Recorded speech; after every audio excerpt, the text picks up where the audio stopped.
5 del 1 al 13. Vamos a dar lectura al capítulo completo. Primera de Corintios 5 del 1 al 13. De cierto se oye que hay entre vosotros fornicación, y tal fornicación cual aún se nombra, ni aún se nombra entre los gentiles, tanto que alguno tiene la mujer de su padre. Y vosotros estáis envanecidos. ¿No debierais más bien haberos lamentado para que fuere quitado de en medio de vosotros el que cometió tal acción?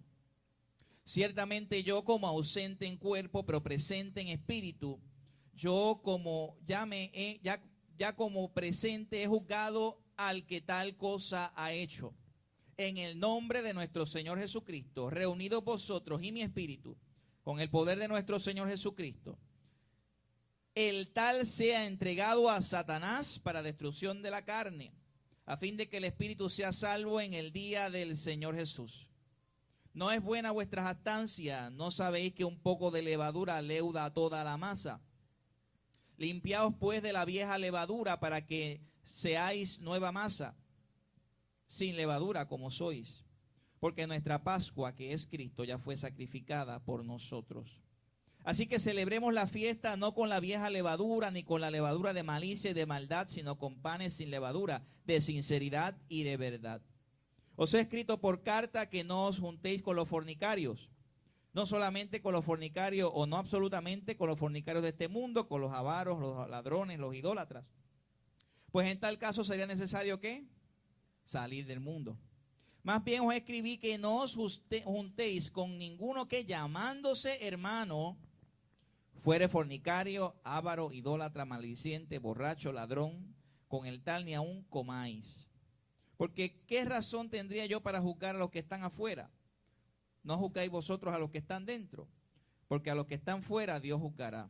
Quitad pues a ese perverso de entre vosotros. Padre, gracias por esta palabra, gracias por tu misericordia. Te pido que podamos digerirla, podamos entenderla, podamos aplicarla a nosotros, Señor. Y tú conoces toda necesidad de mis hermanos, hermanas que están presentes. Sé tú supliendo cada una de las necesidades que tú tienes, Padre, para nosotros. En el nombre de Jesús. Amén. Pero el día de hoy estamos hablando y vamos a hablar acerca de la disciplina dentro de la iglesia. Porque nosotros vamos a un tribunal y cuando vamos a un tribunal lo primero que nos dicen que no podemos tener pantalones cortos. O vamos al tribunal y nos dice cuando el juez habla o cuando el juez va entrando, ¿qué todo el mundo tiene que hacer?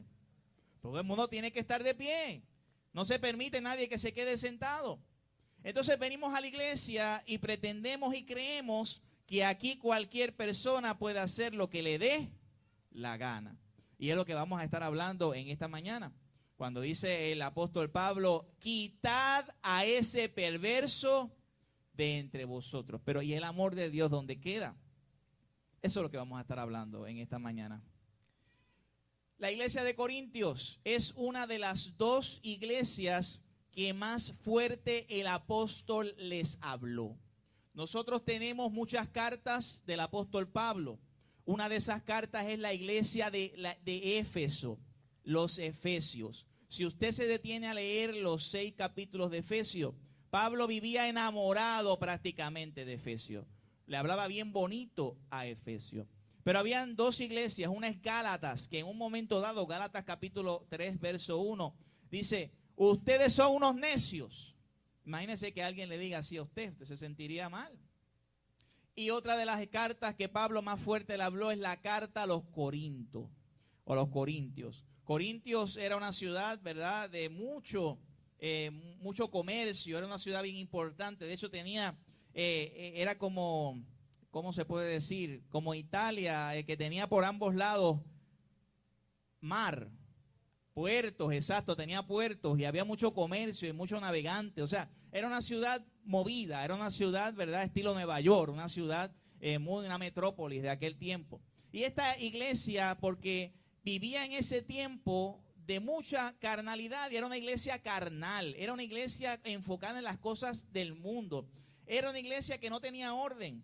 Todo el mundo empezaba a hablar en lengua. Imagínense que yo comience a hablar en lenguas, Aquí empiezan a hablar en lenguas, acá empiezan a hablar en lengua, acá empiezan a hablar en lengua, acá empiezan a hablar en lengua, aquí empiezan a hablar en lengua.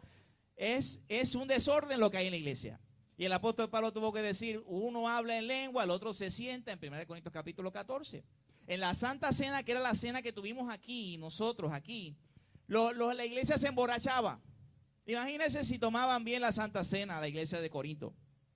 Era una iglesia de inmoralidad, era una iglesia que tenía tantos problemas. Y por eso es que usted ve que el lenguaje que Pablo usa a Corinto es un lenguaje diferente, es un lenguaje directo, es un lenguaje fuerte. Porque, hermano, hay veces que nosotros merecemos un jaloncito de oreja y hay veces que merecemos una buena nalga. Dígame si no es cierto. Y así era el apóstol Pablo con relación a la iglesia de Corinto. Y aquí había unos grados de inmoralidad. Dígame ese que usted ve aquí. Qué lindo está eso, ¿verdad? Vemos una pareja. Y ya usted sabe la historia. Hay unos grados de inmoralidad. La pregunta que yo les hago, ¿existen grados de inmoralidad? ¿Existen grados de pecado? O sea, hay pecados que quizás son más fuertes que otros pecados.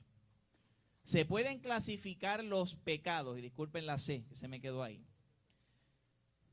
Hace un tiempo atrás estuve hablando de Dante Alighieri, ¿verdad? Que escribió la Divina Comedia. La Divina Comedia habla para el año 1300, que existía el infierno, el purgatorio y el cielo. Eso decía él, ¿verdad? Y entonces, cuando él escribió la Divina Comedia, dice que en el infierno había 9 niveles abajo. Y el 9º nivel, el más abajo, el más grave, era para los traidores. Él decía que Judas estaba allá, pero bien abajo, ¿verdad? Y eso es lo que vamos a hablar un poquito acerca de eso. Porque dice el verso 1, mire lo que dice el verso 1. Dice, de cierto se oye, o sea, Pablo no estaba en Corinto. O sea, todo esto Pablo lo está, ¿qué? Escuchando fuera de Corinto. Y dice, de cierto se oye que hay entre vosotros fornicación. Ok, fornicación es malo. Pero mire cómo él dice, no es una fornicación normal. Es tal fornicación que ni aún se nombra entre quién. O sea, dice que es una fornicación tan grave que ni aún en la metrópolis de Corinto, que era una ciudad inmoral, los corintios sabían que eso estaba mal. Y estaba pasando dentro de la iglesia. Y la iglesia estaba permitiendo esa conducta. ¿Cuál conducta? Tanto que alguno tiene la mujer de quién? De su padre. Hasta ahí llega. No explica si la mujer también iba a la iglesia, si el papá se murió, si fue que él arrebató a su padre, le dijo, vente madrastra conmigo. Aquí la cuestión es que había una relación sexual entre uno de los miembros de la iglesia de Corinto y su madrastra. Obviamente eso está, ¿qué? Mal. Y entonces dice, la palabra de Dios dice que todo pecado es merecedor de un infierno eterno. Muchas iglesias o muchas personas no les gusta hablar del infierno. La palabra de Dios establece que existe un infierno.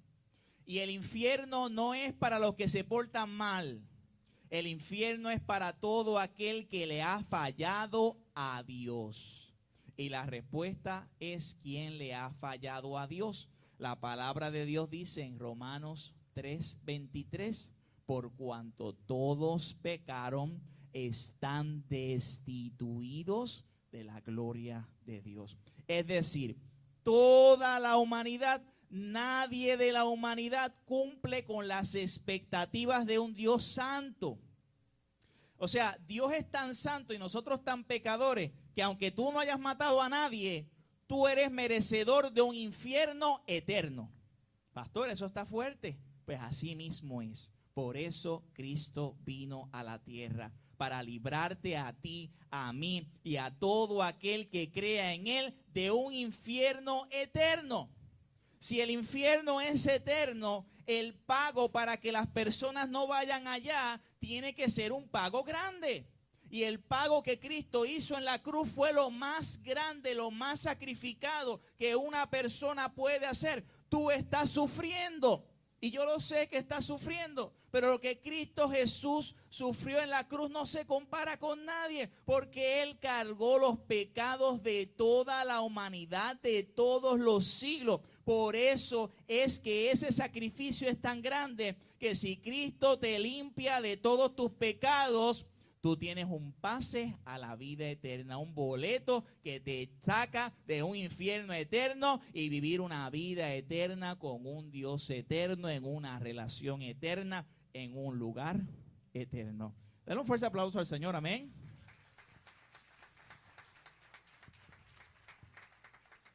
Fíjese si el pecado es tan grande que, ¿qué fue lo que hizo Adán y Eva? Dígame usted. Allá atrás vemos un árbol grande. Imagínense que uno de esos árboles tenga un frutito. ¿Qué fue lo que hizo Adán y Eva? ¿Tomaron de un qué? De un fruto. Muchas personas dicen que es una manzana. La Biblia no dice que sea una manzana. La cuestión es que tomaron de un fruto. Y por ese error, eso que usted diría, pero es que Adán y Eva no mataron a nadie. O sea, Adán y Eva, Adán no le dio una paliza o no le hizo algo malo a Eva. Simplemente tomó un fruto. Y usted me va a decir, pastor, que porque ellos tomaron un fruto fueron destituidos de Dios. Ese es el Dios santo que nosotros tenemos. Es un Dios santo, que sus expectativas son altas. Pero por eso tenemos a Cristo. Más Dios muestra su amor por nosotros en que siendo aún pecadores, Cristo murió por nosotros. Romanos 5, verso 8. Entonces, si existen o no grados de inmoralidad o de pecados, aunque sea el pecado más simple, entre comillas, te hace a ti merecedor de un infierno eterno. Pero la Biblia dice en Romanos capítulo 1, verso 18 al 32, que hay grados de inmoralidad, hay grados de perversidad.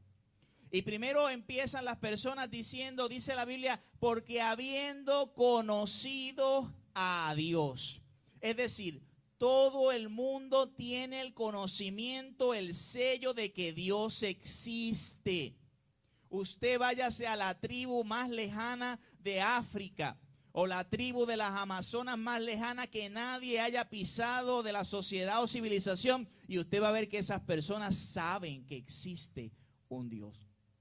Pero dice que el primer nivel de inmoralidad es, sabiendo que Dios existe, no reconozco que Dios existe. Y dice que cambiaron la gloria de Dios por cuadrúpedos, por aves, por la idolatría, por adorarse ellos mismos. Y dice, por lo tanto, Dios los entregó a pasiones, ¿qué? Vergonzosas. La lista es enorme. Porque dice atestados de injusticia, fornicación, perversidad, avaricia, maldad, envidia, homicidios, contiendas, engaños, malignidades, murmuradores, detractores, abominadores, abominaciones, injuriosos, soberbios, altivos, inventores. Mire esta, me llama la atención. ¿Inventores de qué? O sea, el grado de inmoralidad es tan grande en esa gente que son hasta inventores de males, inventores de cosas malas. Entonces sí existe un grado de inmoralidad. Porque dice aquí que ni aún se nombra entre quién, ¿entre qué? Entre los gentiles. No es lo mismo que que usted me dé una bofetada a que usted saque un revólver y cometa un asesinato contra mí. Dígame si es lo mismo o no es lo mismo. No es lo mismo que alguien se suicide solo a que alguien suicide a él y asesine a sus 3 hijos. Dígame si es lo mismo o no es lo mismo. No es lo mismo que alguien cometa fornicación a que cometa fornicación con su madrastra.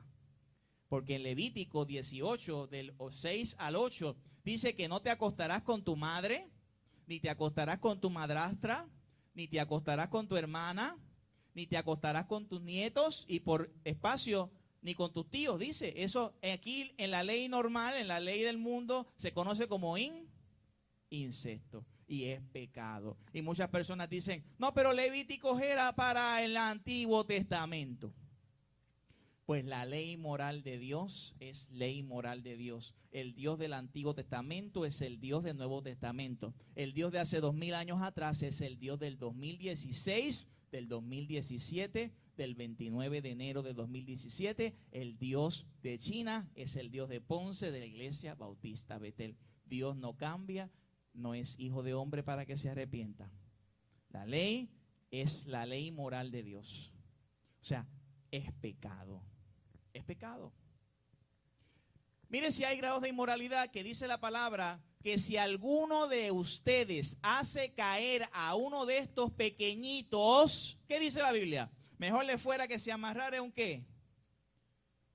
Una soga al cuello con una piedra enorme y la echara al fondo de la mar. O sea, está diciendo, ten cuidado con hacer caer porque el castigo es ¿qué? Mayor. Mire si hay grados de inmoralidad que en Mateo 26, vamos a leer ese verso, busque ese verso, Mateo 26, 24, porque ahorita estábamos hablando de Judas, pero está en la Biblia. Mire lo que dice Mateo 26, 24. Este verso da miedo leerlo. Bueno, quizá la palabra no es miedo, es temor reverente. Mateo 26, verso 24. Porque dice, a la verdad el Hijo del Hombre va, según está escrito de él. Cuando dice va, lo que significa es va a morir, va a ser crucificado. O sea, aquí Mateo está diciendo, es imposible que Jesús no muera en la cruz porque eso está escrito en el Antiguo Testamento. O sea, esto tiene que pasar. Pero mire lo que dice luego.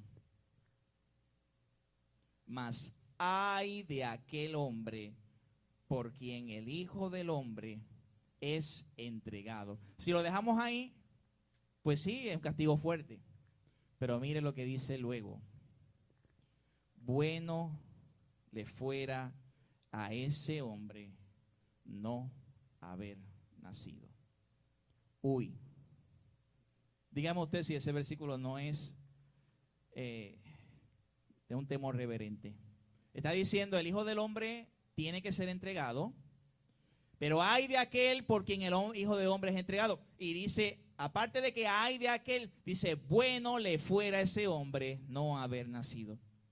En relación a los fariseos y los saduceos, la palabra de Dios dice, hipócritas, por eso ustedes tendrán una mayor condenación. Es decir, un nivel mayor de condenación. Wow. Y aquí en Mateo capítulo 11, vamos a buscarlo, Mateo 11, 20. Mateo capítulo 11, verso 20. Estamos aquí mismo en Mateo.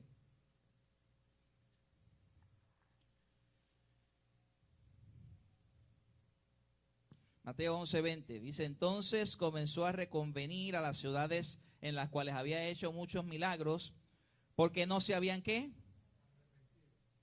Diciendo, ay de ti, Corazín, ay de ti, Betsaida, porque si en Tiro y en Sidón se hubieran hecho los milagros que se han hecho en vosotras, tiempo a que hubiera arrepentido en Cilicio y en ¿qué? Por lo tanto, en el día del juicio será más tolerable el castigo para Tiro y Sidón que para. O sea que hay castigos y hay castigos. Hay condenación y hay condenación. La Biblia habla según sus obras. ¿Usted no ha leído ese verso o esa porción que dice que si alguien blasfemia contra el Hijo del Hombre le será perdonado? Dígame usted. Pero que si alguien blasfemia contra el Espíritu Santo no le será perdonado ni en este siglo ni en el siglo venidero. ¿Usted ha leído eso? Eso es tema para otra predicación. Eso es una predicación completa y quizás hasta una serie de predicaciones. Pero está hablando de niveles de condenación. En 1 de Juan 5:16 dice, ustedes pueden pedir porque Dios perdone los pecados de otras personas, pero no pidan porque Dios perdone el pecado de muerte. Wow, está hablando de un pecado más grande. Y el diablo que los engañaba fue lanzado al lago de fuego y azufre, donde estaban la bestia y el falso profeta, y serán atormentados día y noche por los siglos de los siglos. Satanás va a tener una condenación mayor. Es mayor, porque es el diablo que los engañaba.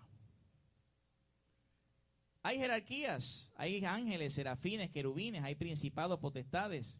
O sea, hay unas jerarquías en el reino de Dios y hay unas jerarquías en el reino de la tiniebla.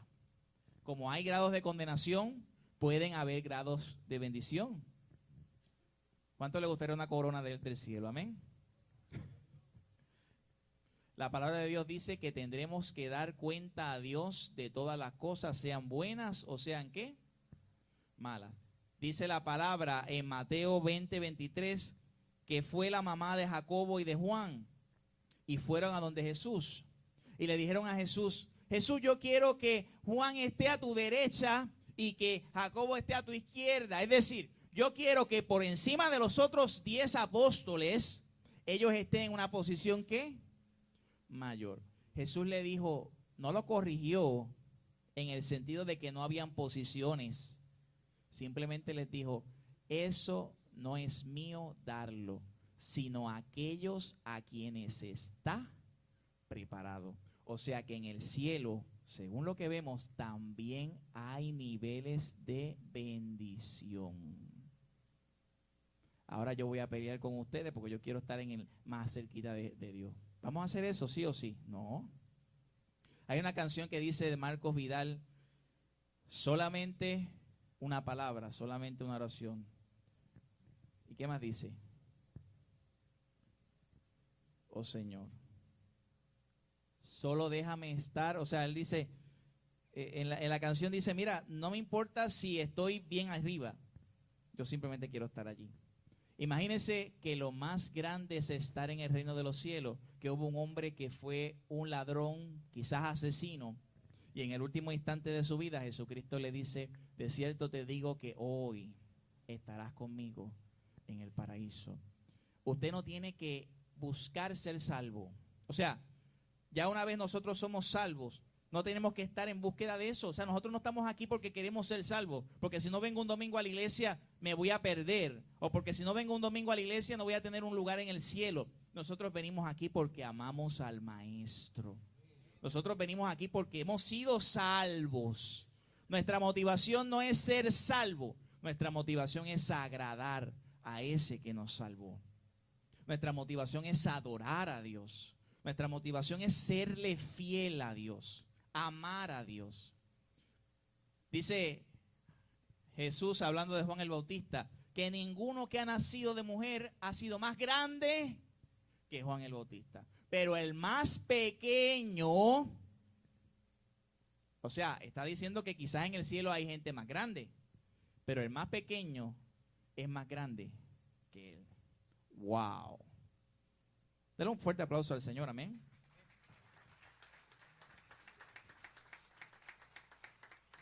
Y entonces dice que en la iglesia de Corinto este hombre estaba inmoral, estaba haciendo algo mal. Dice que ni aún se nombra entre los gentiles. O sea, hay un grado de condenación, hay un grado de moralidad en él. Dice, y vosotros estáis envanecidos, debierais más bien haberos lamentado para que fuese quitado de medio de vosotros el que cometió tal acción. O sea, ¿cómo es posible que ustedes, iglesia de Corinto, permitan eso en la iglesia de Corinto? Y dice, he juzgado al que tal cosa ha hecho. Y el verso 13, quitad pues a ese perverso. ¿De quién? De entre vosotros. La disciplina dentro de la iglesia. Y en 2 de Timoteo 2:25 dice que con mansedumbre corrija a quienes, a los que se oponen, por si quizás Dios les conceda que se arrepientan para conocer la verdad. ¿Cómo debe ser la disciplina dentro de la iglesia? Miren, hay iglesias donde los pastores se van a los extremos en la disciplina. Y voy a dar un ejemplo. Aquí hay alguien en la iglesia que me faltó el respeto esta semana. Y ese que me faltó el respeto esta semana yo lo voy a quitar del ministerio. ¿Qué ustedes pensarían de eso? Pastor, está en la carne. Cójalo con calma, pastor. O aquí hay una persona que robó en la iglesia. Yo tenía allí unos pañuelos encima del piano y no los encontré. ¿Quién de ustedes robó en la iglesia? Y usted diría, wow, ¿cómo es posible que haga eso? Entonces todo el mundo dice, no soy yo. ¿Será que él? Entonces empezamos a juzgar todo el mundo.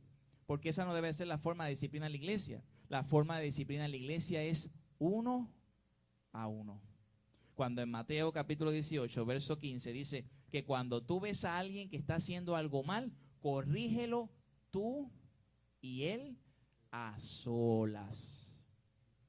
Dice la Biblia, si esa persona te ha escuchado, has ganado a tu hermano. Si no te ha escuchado, busca a uno o a dos, ¿qué? Testigos. Vamos a buscar a uno o dos testigos. Mira, esto debes de corregirlo. Entendemos que esto está mal. Si no te escucha, entonces dilo a quién. a la iglesia. Y si en la iglesia no te escucha, tenlo por gentil o qué, o publicano. Miren, aquí hubo una ocasión donde yo comenzando el pastorado, 2013, comencé en junio 2013, y en julio, a menos de un mes, nos comenzó a visitar un deambulante. Y yo dije, hay que abrir las puertas al deambulante. Dígame si sí o no. Claro que sí. Pero el deambulante se quitaba los zapatos, las chancletas, caminaba descalzo, descalza por la iglesia, iba al baño de las damas y se bañaba en el baño de las damas. O sea, tuvo una libertad. ¿Y qué yo hice? ¿Qué dice aquí? Estando tú y qué? Y él solo. Nos sentamos allí donde están los hermanos. Y le dice, usted es bienvenida en esta iglesia. Pero si usted va a venir, tiene que venir a escuchar la palabra de Dios. No a distraer a los otros hermanos con las actitudes que usted está teniendo. ¿Usted está dispuesto a eso? ¿Se fue? Nunca más vino. Porque en la iglesia tenemos que tener ¿un qué? Un orden. Pero el caso de la iglesia de Corinto no era ese. El caso de la iglesia de Corinto, que aunque ahí no lo dice, es que este hombre estaba en fornicación y decía, eso no es nada. Fíjate que no es el hecho de estar en fornicación o en adulterio o en pecado. El hecho es, como dice luego, que este hombre era un fornicario, era un adúltero y no había arrepentimiento en él. Dios es un Dios de oportunidades. Vemos el caso del diluvio. ¿Cuántos años estuvo Noé construyendo el arca para que esas personas se arrepintieran? Y no se arrepintieron. Vemos el caso de Sodoma y Gomorra en Génesis 19, que estos hombres que eran sodomitas se avalancharon a la casa de Lot. Y Lot le dijo, no me hagan nada a estos ángeles. Tengo mis 2 hijas vírgenes aquí para ustedes. Eso es una oportunidad que Dios le dio a esos hombres. ¿Qué hicieron estos hombres? La rechazaron. Vemos el caso de Acán, que hace unos domingos atrás estuvimos hablando. Acán robó lo que no le pertenecía. Y dice que Josué llamó a la tribu. Con la tribu Acán no dijo nada. Josué llamó a la familia. Con la familia no dijo nada. Y siguió por ahí y no dijo nada. No se arrepintió Acán. Y vemos el caso de Nínive. Dios es un Dios de oportunidades. Si tú estás en algún pecado, Dios te está diciendo, hay oportunidad de arrepentimiento. Pero Dios tiene un límite. Y ese límite con este caballero de Corintios se estaba acabando. El problema no es el pecado, el problema es el orgullo y la rebeldía. Dice, no absolutamente con los fornicarios de este mundo. O sea, dice, os he escrito que no os juntéis con los fornicarios. Pero dice luego, no es que no te juntes con los fornicarios de este mundo, porque entonces tendríamos que salir del mundo. Entonces el apóstol dice, contrario, dice, no te juntes o no consientas en las personas que se llaman hermanos y no tienen inicio de arrepentimiento en su corazón. Quieren seguir ese mismo estilo de vida. El que es un hijo de Dios, escucha bien, dice la palabra que el Espíritu Santo te sella. Y cuando yo estoy en un pecado, yo no puedo permanecer por mucho tiempo en ese pecado. ¿Sabes por qué? Porque el Espíritu Santo te contrita. Te sientes mal en tu corazón. No hay forma de eso. Y Dios, cuando habla a nuestros corazones, Él nos perdona. Si nosotros le hacemos caso. Si nosotros escuchamos su voz. ¿Es bíblico expulsar a alguien de la iglesia? Pues sí es bíblico. Vemos el caso de la inmoralidad. Vemos el caso de herejías dentro de la iglesia, como es este caso. Dice, y la palabra carcomerá como gangrena, de los cuales Himeneo y Fileto, que se desviaron de la verdad. Claro, porque yo tengo que proteger, ¿qué? La iglesia. Si hay alguien que enseña una doctrina falsa, una herejía, y vamos a poner que venga una persona aquí a la iglesia y diga, la Trinidad no existe, el que existe es Alá. Entonces nosotros lo corregimos, le enseñamos, está bien, podemos hacer esto. Pero vuelve y dice que Alá es Dios y todo el mundo tiene que sentarse a Alá. Pero entonces va a llegar el momento en que le vamos a decir, hermano, su iglesia no es esta. Su iglesia es la que está por Acueducto, por allí, por donde se paga la luz. Esa es su iglesia. Y otro caso es las divisiones. ¿Se puede expulsar a alguien por divisiones? Mira lo que dice en Tito 3, 10 y 11. Al hombre que cause divisiones después de una u otra amonestación, ¿qué dice? Sabiendo que el tal se ha pervertido y peca y está condenado por su propio juicio. No se puede tolerar el pecado. En una ocasión en las 7 iglesias de Apocalipsis, capítulo 2, en la iglesia de Tiatira, dice, y tienes a esa Jezabel en la iglesia que hace pecar a mis siervos. Tienes que erradicar a esa Jezabel. Había una mujer en aquel tiempo en Tiatira que estaba haciendo pecar a los siervos. Había que sacar a esa persona, porque Dios es un Dios de oportunidades, pero hay límites en el Señor. Y todo Dios lo hace con amor. Dice Mark Tomlinson, aquellos que no creen en la disciplina de la iglesia son ¿qué? Arrogantes.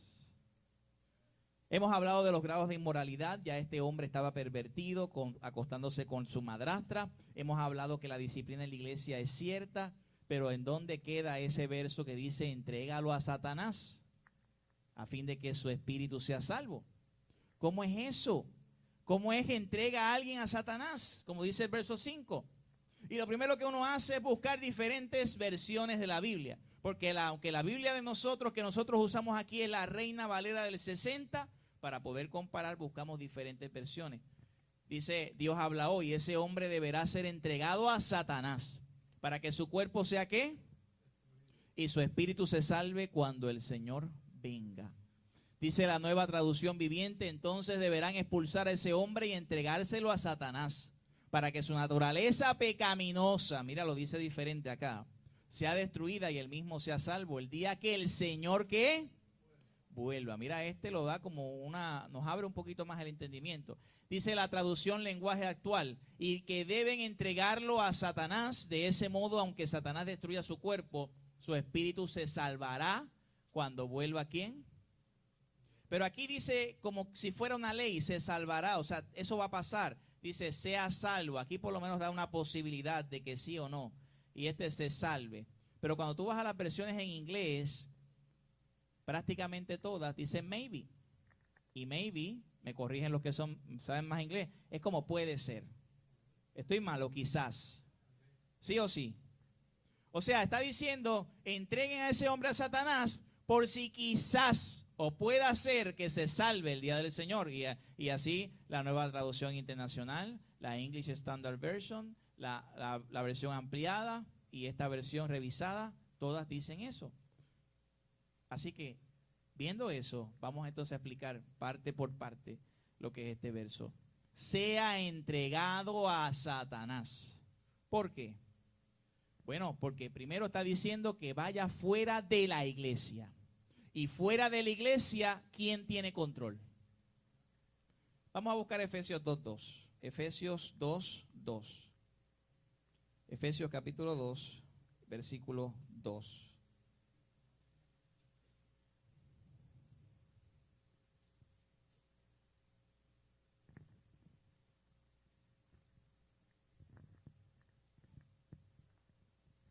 Dice Efesios 2:2. En los cuales anduvisteis en otro tiempo. O sea, él está hablando a los cristianos. Siguiendo la corriente de este mundo. Conforme al príncipe de la potestad de ¿quién? El espíritu que ahora opera en los hijos de ¿quién? O sea, entregado a Satanás significa que esté fuera de las 4 paredes de la iglesia, que esté fuera de la iglesia. Dice, porque Satanás es el príncipe de este mundo, príncipe de la potestad del aire, porque él es el Dios de este siglo. Eso puede significar, o eso significa, entréguelo a Satanás. Pero cuando dice para destrucción de la carne, 3 cosas puede significar cuando dice para la destrucción de la carne. Puede significar para que sea muerto su cuerpo, para que él fallezca. para que se destruya su cuerpo, fallezca la persona. Número 1. Puede significar, número 2, para que tenga una ¿qué? Enfermedad. No todas las enfermedades provienen de Satanás, pero hay enfermedades que provienen de Satanás. En un momento dado, Jesús sana a un hombre que tenía la mano seca y dice que él estaba oprimido por el diablo con esa enfermedad. O sea, para destrucción de su cuerpo o de su carne significa para una enfermedad que pueda tener. Otro significado, para que su naturaleza pecaminosa, como decía una de las versiones que está aquí, para que su naturaleza pecaminosa sea ¿qué? Destruida. Para destrucción de su carne. A fin de que sea salvo en el día del Señor. ¿Qué significa día del Señor? El día de la venida de Jesucristo. Cuando Cristo venga por segunda vez. Existe el día de la ira y existe el día del Señor, que es en términos escatológicos el mismo día. Lo que pasa es que cuando Jesucristo venga, muchos vamos a estar contentos. Ese va a ser el día del Señor para nosotros. Pero muchos van a estar tristes. Ese va a ser el día de la ira para ellos. Cuando en Apocalipsis capítulo 6 dice: cae sobre nosotros montes, escóndanos de la ira del Cordero de Dios. Pero entonces dice que su cuerpo sea destruido para que su espíritu sea salvo en el día del Señor. O sea, que su cuerpo sea destruido y cuando Cristo venga, ese espíritu sea ¿qué? Salvo. Su espíritu o su cuerpo. Las dos cosas. Hemos aprendido cuando tú estudias la interpretación bíblica que a veces un versículo no te dice toda la historia. Hay que ir a otros versos. Y la palabra de Dios dice que los muertos en Cristo resucitarán. Es decir, nuestro cuerpo, este cuerpo que se pudre. Una ocasión nos hicieron una pregunta, ¿verdad? Que si que cremar es pecado. Mire, usted esté cremado o le corten la cabeza o le pongan un dedo por allá, otro dedo por acá, una pierna por acá y doné los órganos y estoy multiplicado en 100 personas porque uno tiene la córnea mía, otro tiene la... o sea, no importa, dice la palabra que tú vas a resucitar con otro tipo de cuerpo, con un cuerpo glorificado. Y ahí va a estar el alma tuya y el espíritu tuyo. O sea, para que seas salvo en ese momento. Ahora, ¿es posible que un ataque de Satanás redunde en bien? Porque lo que está diciendo el apóstol es, mira lo que dice que él sea destruido, o sea, entrégalo a Satanás, pero es un fin bueno para que sea salvo. ¿Qué contradicción? Pues sí, Dios utiliza a Satanás para su gloria. Miren el ejemplo de Job, los que hemos leído el libro de Job, 40 capítulos. Al principio dice que Satanás vino donde Job, le hizo lepra, le hizo muchas cosas. Y al final de su vida, dice, ahora mis ojos te ven. Es decir, tú utilizaste a Satanás para atacarme a mí, pero ese ataque ha redundado en bien. Si Satanás te ataca y no redunda en bien, este versículo no pudiera ser escrito. Romanos capítulo 8, verso 28 dice, y sabemos que a los que aman a Dios, todas las cosas les ayudan a bien. Esto es, a los que conforme a su propósito son ¿qué? Llamados. El caso de Pedro fue zarandeado como ¿qué? ¿Quién lo zarandeó como trigo? Satanás. Y vemos un Pedro que no era el mismo Pedro de los evangelios. Un Pedro que pregonaba la palabra sin temor. Primero vemos a un Pedro temeroso, un Pedro que decía, yo no lo conozco. ¿Usted sabe por qué Pedro decía, yo no lo conozco? Porque tenía miedo a la muerte. Imagínense que a mí, como pastor, ¿verdad? Estoy poniéndome un ejemplo. A mí me arrestan y me torturan. Y usted está allí en la cárcel, las cucharas, viéndome, me están torturando y dicen, a los que sean de la iglesia Betel los vamos a torturar igual. Y entonces viene alguien de allí y le dice, tú eras de los que ibas a Betel, ¿verdad?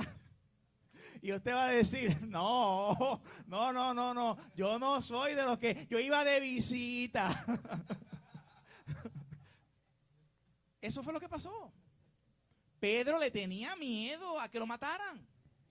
Pero fíjate el Pedro diferente en Hechos, cuando le prohibieron predicar a Cristo. Vamos a buscarlo, Hechos 5:29, rapidito, Hechos 5:29. A Pedro le prohibieron predicar a Cristo. Y si predicaban a Cristo, lo amenazaron de muerte, lo amenazaban, te matamos. Pero el Pedro que pasó por el trigo y la cizaña y el zarandeo de Satanás, es un Pedro diferente. Cuando dice en Hechos 5:29, dice, respondiendo, vamos desde el 27, dice, cuando los trajeron, los presentaron en el concilio, y el sumo sacerdote les preguntó diciendo, no os mandamos estrictamente que no enseñares acerca de ese hombre, o de ese nombre, de Jesús. Y ahora habéis llenado a Jerusalén de vuestra doctrina, y queréis echar sobre nosotros la sangre de ese hombre. Respondiendo Pedro y los apóstoles dijeron, es necesario obedecer a Dios. Ese es el Pedro que gracias al zarandeo de Satanás pasó por un proceso y luego era un Pedro diferente. ¿Y qué me dicen de Pablo? Que dice que Satanás le envió un mensajero al cuerpo de él. Dice, estoy siendo un aguijón en la carne, un mensajero de Satanás. Y 3 veces he pedido al Señor que me quite ese mensajero, que me quite esa agonía. Y el Señor le dice, bástate ¿qué? En mi gracia, porque mi poder se perfecciona ¿en qué? En tu debilidad. Es decir, sencillo, envíen a ese hombre a Satanás, que Satanás haga muchas cosas malas con él, que quizás le dé enfermedad a su cuerpo, y que esa enfermedad y esa situación que pasa en su cuerpo sean para que él pueda reconocer a Cristo, para que en el día del Señor, en la venida de Cristo, sea uno de los que se vaya con nosotros derechito para el cielo. Eso es lo que quiere decir tan sencillo. El tal se ha entregado a Satanás para destrucción de su carne, a fin de que su espíritu sea salvo en el día del Señor.